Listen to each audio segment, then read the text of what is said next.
नमस्कार, वारासिवनी न्यूज में आपका स्वागत है।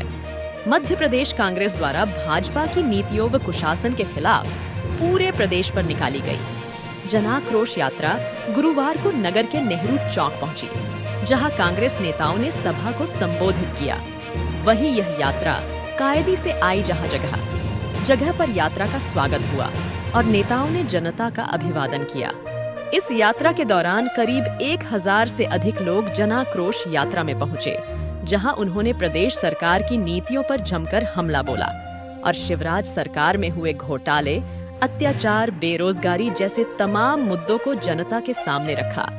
उपस्थित लोग सभा खत्म होते तक बैठे रहे, जिसके बाद यात्रा खैरलांजी के लिए रवाना हुई। आइए देखते हैं सभा को संबोधित करते हुए कांग्रेस के नेताओं ने क्या कहा। आने का प्रयास कर रहे हैं,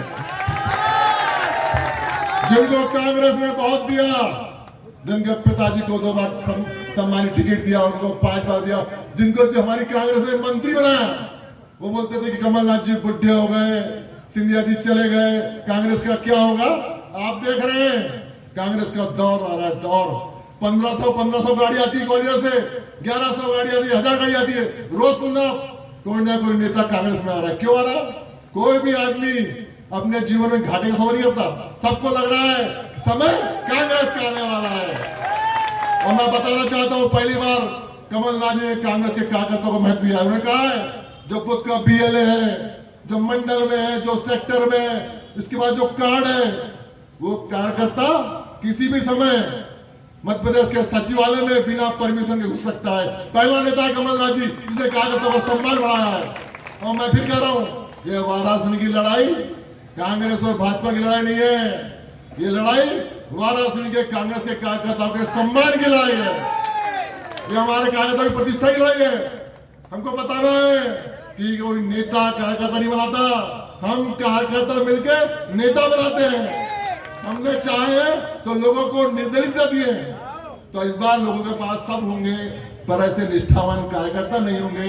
इस बार हम कांग्रेस में रहेंगे।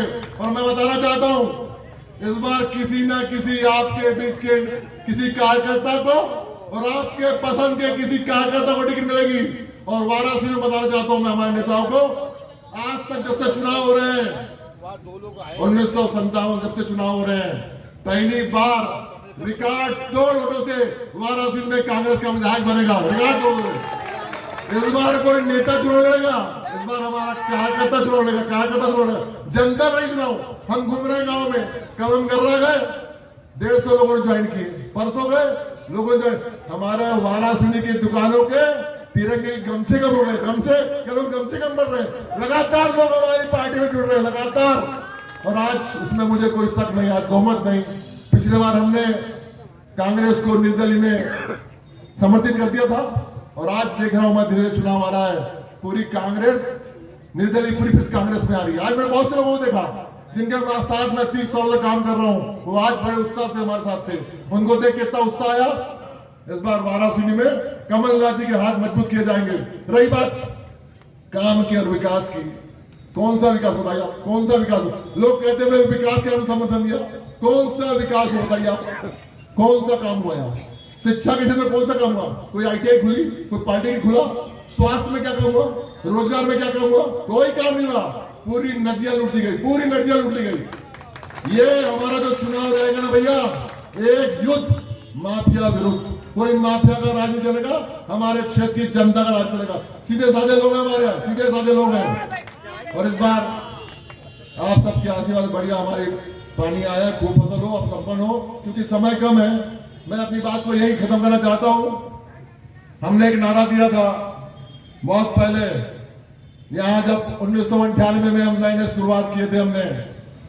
हमने पहली बार 22 साल बाद हम लोगों ने कांग्रेस का विधायक बनाया था। बड़ी मेहनत की, गांव का गठन किया था, और हमने एक नारा दिया था, हम जहां जाएंगे फतह पाएंगे, ये हमारा वादा है।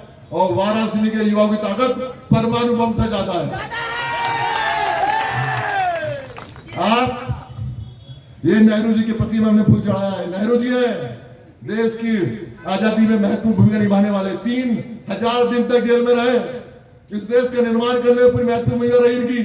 हम इनके लोग सबसे ज्यादा फ्रीडम फाइटर वाराणसी में 91, ये वीरों की नगरी है और पूरे फ्रीडम फाइटर कांग्रेस के हैं। और फिर आज कांग्रेस फिर से जागी है, वो बैठे हमारे माखन भैया, पारस सर जी, जयसराज भैया, मैं जो देख रहा हूँ आज फिर से कांग्रेस वापस आई है और हम सब मिलकर आपको आश्वस्त करते हैं। वादे तो बहुत से, भाषण करने की बहुत कुछ चीज है, आज मैं कर रहा था संगठन की मजबूत की बात कर रहा था, आज फिर कांग्रेस एक दिख रही है और हम सब मिलकर आपको आश्वस्त दिलाते हैं। हिना दीदी, हमारे कमरसुर भैया, हम सब मिलकर वाराणसी में कांग्रेस को जिताएंगे। जनाक्रोश किस बात का है? जनाक्रोश प्रदेश में, प्रदेश के लोग प्रदेश की बात करेंगे, मैं वाराणसी की बात करूंगा। वाराणसी में जनाक्रोश बात का है। पिछले बार हमारे सबसे पहले प्रदेश संगठन से माफी मांगूंगा कि प्रदेश संगठन ने सही निर्णय लिया था और हम उस निर्णय को समझ नहीं पाए और हमने झंडे और डंडे की लड़ाई में झंडा बचाने के लिए असली कांग्रेस नकली कांग्रेस के नाम पर चुनाव हुआ। असली कांग्रेस के नाम पर वाराणसी के विधायक गुड्डा जायसवाल का चयन किया और वो वाराणसी का विधायक नकली निकल गया और भारतीय जनता पार्टी को निकल गया। साथियों, वाराणसी का विकास क्या हुआ? वाराणसी में जो सरकार जनाक्रोश बात का है कि वाराणसी के घर घर में शराब दुकान खुल रही है, घर घर में शराब बिक रही है। कौन बेच रहा है? कौन बच्चों का भविष्य खराब कर रहा है? गली गली में शराब किसके संरक्षण में बिक रही है? यदि वाराणसी का टीआईबी यहाँ खड़ा है और दारू पकड़ता है तो उसके साथ भी यहाँ का विधायक गाली गलौज करता है। हमारे बच्चों के लिए जहर बोलने का काम वाराणसी का विधायक कर रहा है। विकास नहीं हुआ। वाराणसी का विकास यदि हुआ है तो 100 से 200 शराब दुकानें खुली है, गली गली में जुआ और सट्टे का धंधा हो रहा है, गली गली में गांजा बिक रहा है। यह विकास हुआ वाराणसी में। वाराणसी में क्या विकास हुआ? गुड्डा जायसवाल ने हमारे बुद्धेश बिसेन, राजा अली, जीतू राजपूत जैसे लोगों को प्रताड़ित करने का काम किया। जब कांग्रेस की बचाने की बात हुई तो हम लोगों ने कांग्रेस का जब झंडा फेंका, उस आदमी ने मिट्टी पड़ेगी, इस आदमी मिलकर हमने 4-5 लोगों जब झंडा उठाया तो बोले ट्रैक्टर के हमाल है जो झंडा लेके जा रहे हैं। हमने कहा हम झंडा जा रहे हैं, कांग्रेस को बचाने जा रहे हैं। अब आज वो आदमी कहता है कि जो झंडा नकली का झंडा बोलता था, आज पूरी की पूरी कांग्रेस उस विचारधारा के साथ है, कांग्रेस के साथ, और वो अकेला बैठा हुआ है कि वो कांग्रेस के और बोलता है मेरे को टिकट दे दो। लोगों को बेचता टिकट के लिए। अरे जिसको तुमने बोला कांग्रेस के लोगों को एक एक चुन चुन के प्रताड़ित किया, कैसे आप करते हो? यहाँ तो जनों को जो है प्रताड़ना का है। भाई साहब, मैं तो ये बता दूं कि वाराणसी में पंजा जिसको भी मिलेगा, कम से कम गोपाल अग्रवाल और विनोद अग्रवाल के जैसे चुनाव होगा और वाराणसी में कम से कम 40,000 से इस बार पंजा जीतेगा। टिकट किसको मिलेगी ये गारंटी नहीं, परंतु पंजा जीतेगा इस बात की वाराणसी में गारंटी है। जय हिंद, जय भारत। मेरा आपसे एक ही अनुरोध है, यदि कांग्रेस की सरकार बनाना है, कमलनाथ जी की सरकार बनाना है और भाजपा की शिवराज सरकार को उखाड़ के फेंकना है, वो जन विरोधी सरकार है, प्रदेश को खोखला कर दी है, कर्ज के बोझ से लद गया है प्रदेश, दिवालिया होने की कगार पे है, ब्याज भी नहीं चुका पा रहे हैं, कायदे की जमीन बेच बेच के सरकार चला रहे हैं। वाराणसी की भी जो वेटनरी की जमीन, समझते वेटनरी किसको कहते हैं? पशु हौलदार, उसकी भी जमीन निकल गई। बालाघाट में जीवन बीमा निगम की। मेरे को ये बताओ, कोई भी व्यक्ति जमीन जायदाद पुरखों की कब बेचता है? जब थक जाता है, जब कर्ज हो जाता है। हाँ, ये रही बात। और हमारे विक्की भी जीतेगा ना, हम पूरी जमीन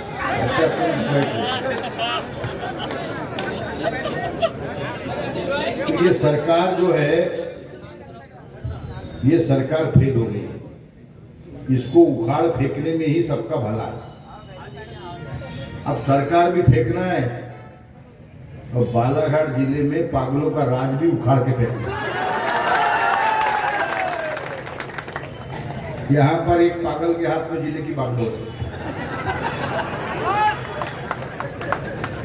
जो कई ड्रामे करता है, कई नाटक करता है। अभी नहीं देखे, वाराणसी में सबको विधायक बना दिया भाजपा वालों को।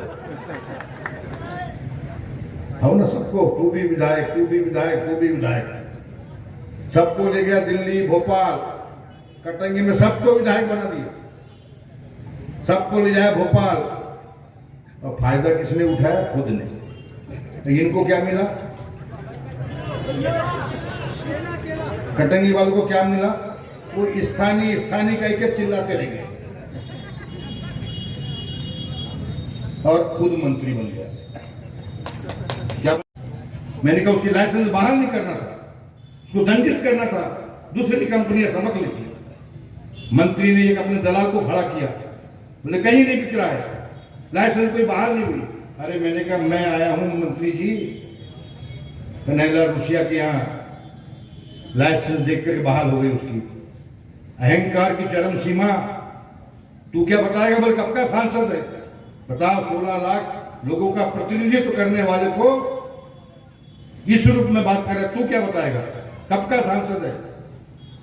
मेरे सम्मान के खिलाफ मैं सब सह सकता हूं, आत्मसम्मान पे चोट नहीं सह सकता मैं, और आत्मसम्मान के साथ कभी मैं समझौता नहीं कर सकता। चाहे पद मिले चाहे पद गिर गए ना, सब तो गिर गए गौरीशंकर के पैर पे। जिनकी दैया मैया लिए वो भी जाके साष्टांग दंडवत हो गए। मुझे ऐसा पद नहीं चाहिए। तब मैंने कहा तू क्या बताएगा? चोर, लुटेरा, कहां से आई तेरे पास इतनी दौलत? बहुत सारे लोग रहे राजनीति में, थान सिंह बिसेन रहा, लोचनलाल ठाकरे रहा, तेजलाल टेमरे रहा, नंद किशोर शर्मा रहा, विशेश्वर भगत भी रहे, ये भी मंत्री रहे। लगा दे एक पैसे का दाग। और इनके पास शहर भर बांट रहे सोन पपड़ी, आम बांट रहे लंगड़ा और कौन सा। और जब एक कृषि मंत्री से बताता हूं, जगह जगह कृषि मेले, अभी 5 साल से देखते हुए एक कृषि मेला होते। मंत्री बदल गया, कमल पटेल बन गए कृषि मंत्री। और ये जब मंत्री था तो खैरलांजी में ब्लॉक में कृषि मेला, तहसील में कृषि मेला, जिले में कृषि मेला, संभाग में, प्रदेश में ट्रकों से माल बुलाना, चावल, गेहूं, तेल। और रखते कहां थे मालूम है तुमको क्या? अरे ये जो आरटीओ का भी ऑफिस बना है, वो गोडाउन में पूरा तेल और चावल गेहूं रहता था, और दूसरा माल रहता था इसका स्टॉक बालाघाट स्टेडियम में। और वहां से आता था किसके यहाँ रोटी हुई? रामलाल के यहाँ, 2-3 बिल पर 1 बोरी चावल भेज दो। माल किसका है? किसका? पलना में कहते हैं ना कि उसमें छत्तीस गुटवाड़े बुंदेलखंड में गए, पलना में ललना किसी का, नाम किसी और का। माल किसका? किसानों का। बाट कौन रहा है? बोले चावल भेज दो, तेल भेज दो, गेहूं भेज दो। अब फुकट का खाने वाले को मजा तो आता है। बोले दानदाता कौन है? गौरीशंकर बिसेन। अरे दानदाता वो नहीं, तुम्हारे खून पसीने की कमाई है वो, जो ये लूट करके सब बांटता था। मुझे अच्छे से याद है कि जब कमलनाथ जी वाराणसी आए थे, उनका वाराणसी में जब आगमन हुआ, इतनी शानदार आप लोगों ने तैयारी की थी और इतनी शानदार आप लोगों ने स्वागत किया कि पूरा रिकॉर्ड ब्रेक कर दिया बालाघाट जिले की सभा का। इतनी जबरदस्त सभा आपने उनकी करवाई और बहुत खुश होकर कमलनाथ जी यहाँ से गए, क्योंकि भोपाल में बैठे बैठे वाराणसी की चिंता तो होती है, लेकिन जब वाराणसी में आए और यहाँ का लोगों का जनमानस का भावनाओं को उन्होंने समझा, तो निश्चित ही वो यहाँ से बहुत प्रसन्न होकर गए और उस दिन से वो वाराणसी की तरफ से निश्चिंत हो गए। तो पहली बार कमलनाथ जी की यात्रा का स्वागत। दूसरी बार जब हमारी जन आक्रोश यात्रा आई, तो कायदे से हम देख रहे हैं कि लगातार आप सब में बहुत उत्साह है, और मुझे पूरा विश्वास है कि तीसरी बार भी जब यहाँ कांग्रेस पार्टी का उम्मीदवार घोषित होगा, तो उस दिन भी ऐसे ही जबरदस्त माहौल वाराणसी में रहेगा। बस थोड़ा ही इंतजार है। सब लोग बहुत कुछ सुनना चाहते हैं, लेकिन मैं आपको एक ही इशारा करना चाहती हूँ कि जो आपके दिल में होगा, जो आप लोगों के बीच होगा, जो आपकी सोच और समझ में होगा, वही वाराणसी के उम्मीदवार बनेगा। इतना विश्वास आप लोग रखिए।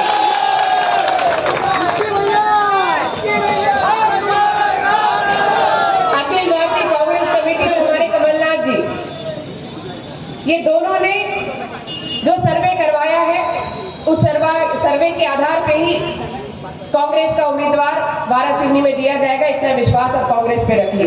क्योंकि वारासिवनी एक ऐसी विधानसभा हमारे लिए बन गई है क्योंकि यहाँ पर कांग्रेस पार्टी के भी शीर्ष नेतृत्व को समझ में आ गया कि वारासिवनी के साथ थोड़ा भी गड़बड़ हुआ तो पूरी सरकार पलट जाती है। इसलिए वो ऐसी कोई भी कमी वारासिवनी के लिए नहीं करेंगे, इतना विश्वास मुझे है। और रही बात जहां तक बालाघाट जिले की, तो मुझे आज वो पल याद आ रहा है जब पहली बार हमारे संजय उइके जी जिलाध्यक्ष बनकर बालाघाट में उनका प्रवेश हुआ। नूतन कला निकेतन में कार्यक्रम था और पूरे जिले के लोग, सारे प्रमुख लोग उस यात्रा के साथ उस सभा में उपस्थित थे। और मुझे अच्छे से याद है कि ऐसे ही बस कह दिया था कि हम 6 की 6 सीटें जीतेंगे। ये मैंने लोगों का जो विश्वास है वो देखकर कहा था। और आज अपनी बात पर मुझे अपने आप में इतना गर्व हो रहा है कि जिस दिन पूरी 6 की 6 सीटों का हमने आकलन किया था, उस समय तो हमारे पास अनुभव पुजारी जी भी नहीं थे, उस समय तो हमारे पास बोध सिंह भाऊ भी नहीं थे। अब तो ये दोनों के दोनों कांग्रेस पार्टी में है। तो निश्चित रूप से आप दोनों के आने से कांग्रेस मजबूत हुई है और आने वाले समय में वारासिवनी ही नहीं, पूरे बालाघाट जिले में। लेकिन एक बात तो सही है कि ये दो जो नेता हमारे पास आए हैं, इन दोनों के आने का सबसे ज्यादा फायदा जैसे किसी विधानसभा को होगा तो निश्चित रूप से वो वारासिवनी को होगा, ये हम अच्छे से जानते हैं। अभी तो भाऊ मुझसे कह रहे थे, बोलते भाऊ कि हिना जी जहां आवश्यकता हो मैं वहीं आपकी जन आक्रोश यात्रा में शामिल होता हूँ, सब जगह जाने की क्या जरूरत है। तो मैंने कहा कि भाऊ आपको तो कमलनाथ जी ने ही बोला है कि भाई, और सबसे बड़ी बात कि हमारे तो स्टार प्रचारक ही अभी बोध सिंह भगत जी और अनुभव पुजारी जी है, इन दोनों के बिना तो हमारी सभा में रौनक ही नहीं आती है। ये आप दोनों की जो एंट्री हुई है, ये कोई साधारण एंट्री नहीं है, ये एंट्री भी जनता की आवाज पर ही हुआ। आप दोनों लीडर हमारे जनता के लीडर हैं, आप दोनों राजनीति में खासा अनुभव है और इन दोनों को हमारे नेता आदरणीय कमलनाथ जी ने कांग्रेस पार्टी में शामिल किया है। तो ये इस बात का संकेत है कि कांग्रेस बहुत गंभीरता के साथ चुनाव लड़ रही है। आप सबको याद होगा कि हमारे नेता आदरणीय राहुल गांधी जी ने 150 सीटों का नारा दिया। वहां राहुल जी ने 150 सीटों का नारा दिया और यहाँ अपन सब लोगों ने मिलकर 6 की 6 सीटों का नारा दिया है। तो हम तो चाहते हैं कि राहुल जी की 150 सीटें में हमारी जिले की 6 की 6 सीटें शामिल हो। और हम हमारे इस मंच के माध्यम से कमलेश्वर पटेल जी को ये आश्वस्त करना चाहते हैं और हमारे नागराज जी को कि आप इतना विश्वास जानिए कि जब मध्य प्रदेश विधानसभा का रिजल्ट आएगा तो 6 की 6 सीटें आपके कांग्रेस के हाथ में रहेगी। ये हम भरोसा आपकी तरफ से इनको दिलाते हैं। अभी पूरे गांव में कहीं में जाओ तो लाडली बहना का बड़ा हल्ला रहता है। आप लोगों ने भी देखा होगा, भाई महिलाएं मुझे यहाँ नहीं दिखाई दे रही है, लेकिन हमारे घर की तो महिलाएं हैं और आप सब राजनीति से जुड़े हुए, तो आपको सबको पता है कि लाडली बहना का बड़ा अभी चल रहा है कि 1000 रुपए मामा डाल रहे हैं। तो पता नहीं ये ऐसा मील का पत्थर साबित होगा कि बीजेपी की सरकार दोबारा आ जाएगी, ऐसा शिवराज जी को लगता है। पर ऐसा है क्या? हम नहीं देंगे वोट। मैं भी जानती हूँ और ये भी जानती हूँ कि जिन महिलाओं के खाते में 1000 रुपए आ रहे हैं, उन महिलाओं को भी पता है कि ये सरकार जो चुनाव के आखिरी समय में हमारे ऊपर 1000 रुपए खर्च कर रही है, वो इस बात को अच्छे से जानती है। क्योंकि गांव में जो मेहनत करने वाली महिलाएं हैं, रसोइयां, जिनकी तनख्वाह ही बड़े मुश्किल से 1000-2000 रुपए हुई है, उनका हर महीने पैसा देने में ये सरकार रोना रो रही है। आप देख लो कि हमारे जो मध्याह्न भोजन बनाने वाली स्व सहायता की महिलाएं हैं, उनको पैसा हर महीने नहीं मिल रहा है। आप सब लोग जानते हैं कि जो अतिथि शिक्षक हमारे यहाँ स्कूलों में आते हैं, जो शिक्षा देते हैं, जो बच्चों को शिक्षित करते हैं, वो भोपाल में जाकर आंदोलन करते हैं। इसलिए आंदोलन नहीं करते कि हमारी तनख्वाह बढ़ाओ। भाई एक बात तो है, आंदोलन यदि तनख्वाह बढ़ाने के लिए हो तो बात समझ में आती है कि भाई अभी जैसे पटवारी हमारे हड़ताल पर बैठे हैं, भाई कई लोग जाते हैं हड़ताल करते हैं कि हमारी तनख्वाह बढ़ा, तो बात समझ में आती है। लेकिन हमने जो मेहनत की है, हमने जो काम किया है उसका पैसा दो, ये करने के लिए आंदोलन करना, ये तो बहुत ही शर्म की बात है किसी भी सरकार के लिए। कि कहीं हमारे अतिथि शिक्षक आंदोलन करते हैं कि 6-6 महीने तनख्वाह नहीं मिली, हमको पैसा दो। हमारी रसोइयां आंदोलन करती हैं कि हमको पैसा दो, हम कैसे काम चलाएंगे। मध्याह्न भोजन वाली महिलाएं जाती हैं आंदोलन करने।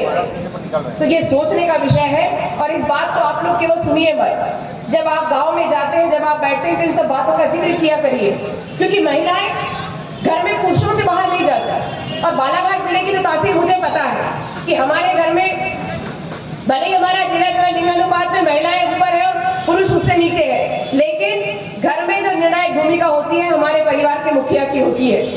तो ऐसी स्थिति में अब आप लोगों की जवाबदारी कि आप उनको इन सब बातों से अवगत करवाएं, क्योंकि हमारे यहाँ की महिलाएं बहुत भोली भाली और सीधी होती है।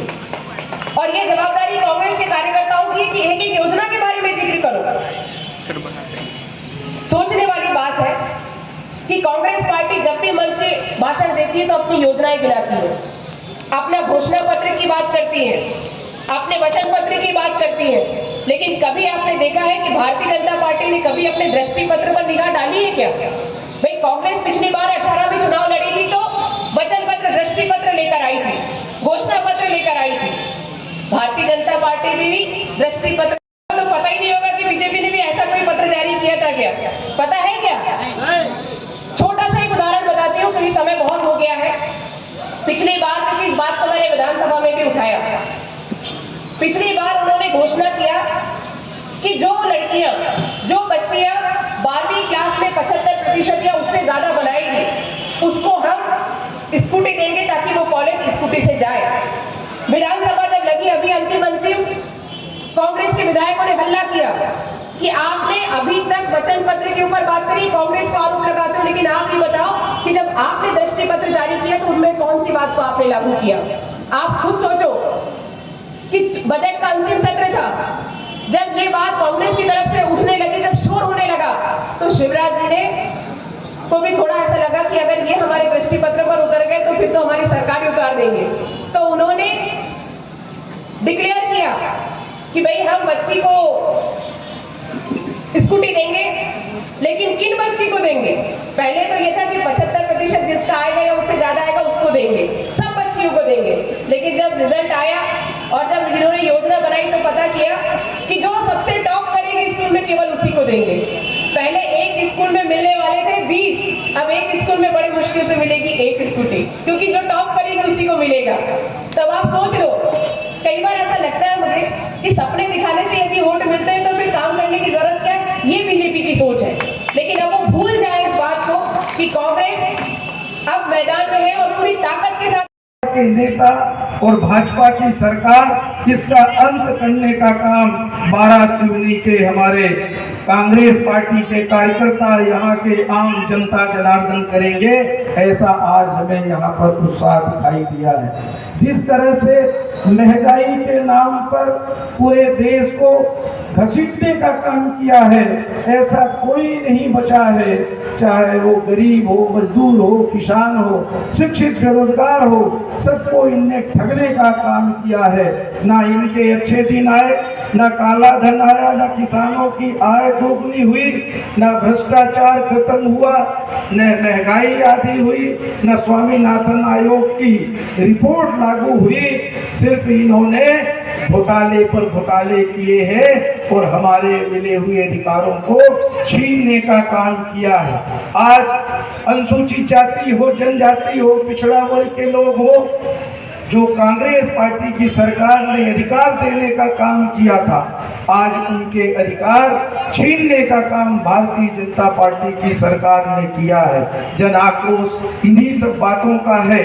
आज जनता कांग्रेस पार्टी की तरफ पूरी टकटकी लगाए देख रही है और पूरी उम्मीद के साथ, विश्वास के साथ हमारे नेता राहुल गांधी जी ने जो भारत जोड़ो यात्रा की थी, जब लोकसभा में सदन चले नहीं, विपक्ष की सुन कि जनता जनार्दन ने इस यात्रा का स्वागत किया है। जिस तरह से भारतीय जनता पार्टी की सरकार के खिलाफ आक्रोश दिखाया है, ये जीता जागता उदाहरण है। बालाघाट जिले में जब यात्रा प्रवेश हुई और वहां से लेकर अभी 12 सिवनी तक जिस तरह से जन समर्थन मिला है, ये साबित करता है कि मध्य प्रदेश की सीटें तो हम बहुत सारी जीत रहे हैं, पर बालाघाट की भी हम जैसा हिला बहन ने कहा है 6 की 6 सीटें जीतने की पूरी तैयारी है।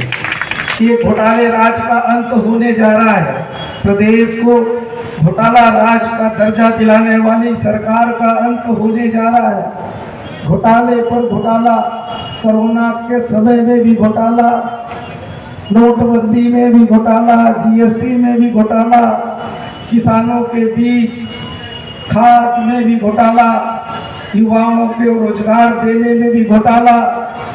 जिधर नजर दौड़ा सिंह चौहान और बड़े वाले सरताज मोदी जी है, अमित शाह है, ये भारतीय जनता पार्टी के नेताओं ने घोटाले का प्रदेश बनाने का काम किया है।